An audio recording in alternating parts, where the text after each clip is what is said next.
বন্ধুগণ, আল্লাহ সুবহানাহু ওয়া তাআলা কত মহান এবং কত দয়ালু, এই হাদিস শরীফটা শুনলে আপনারা বুঝতে পারবেন।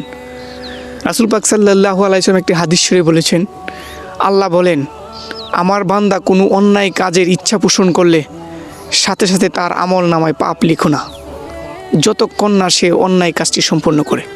আর যদি সে অন্যায় কাজটি সম্পন্ন করে তবে সমপরিমাণ পাপ তার আমল নামায় লিখবে। আর যদি সেই বান্দা আমার ভয়ে সেই অন্যায় কাজ থেকে বিরত থাকে তবে তার আমল নামায় সওয়াব লিখবে।